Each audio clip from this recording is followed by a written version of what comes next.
Kaixo eta ongi etorri jakindunera. Gaur zenbaki osoak ikusiko ditugu.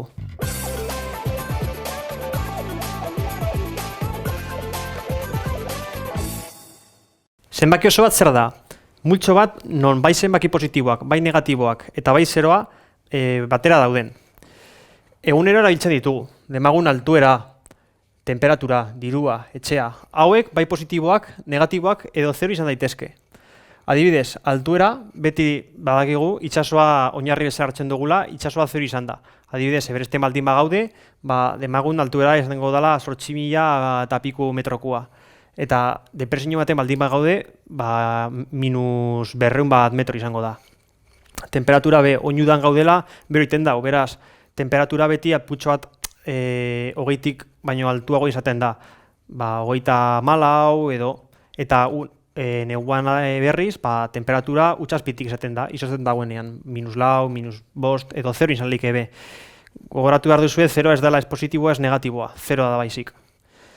Dirua be, gu dirua irabazten dugunean, normalean kontuan ikusten dugu +200.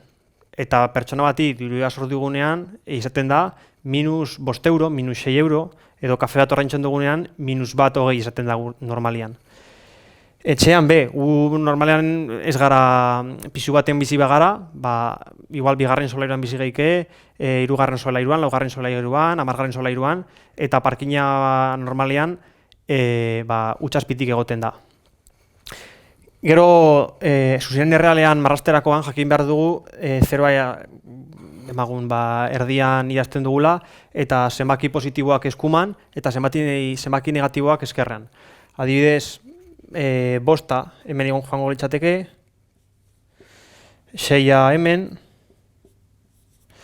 eta zenbaki negatiboak beste kaldean, eskerrean. Adibidez, hemen -1. Eta hemen -4. Zenbaki hauek zuzen errealean batxerakoan edo kentzerakoan jakin behar dugu, batzen baldin bagaude, bigarren zenbakia demagun -4 gehi bat baldin badala, plus hau beti eskumara joango garela. Adibidez, -4 baldin bagaude eta +1 egiten badugu, plusa esango digu eskumara joan behar garela. Honen emaitza -3. Zenbaki bat eskumara.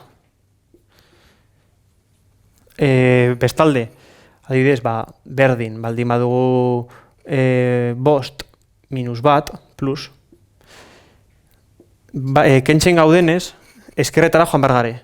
+5 hemen dugu, -1, zenbakia +4 izango da.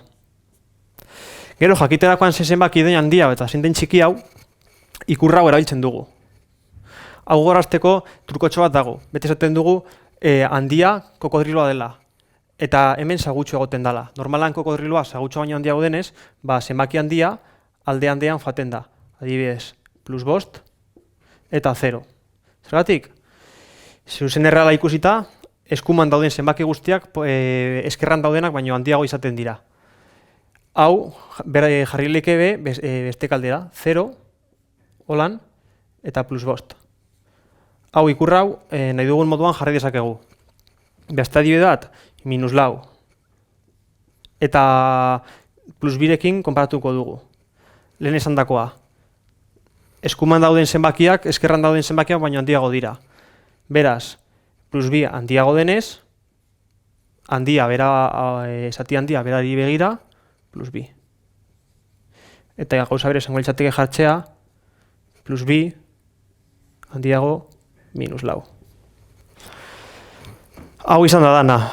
Mila esker ikusteagatik eta gogoratu sare sozialetan eta web orrian jarraitu jakindun.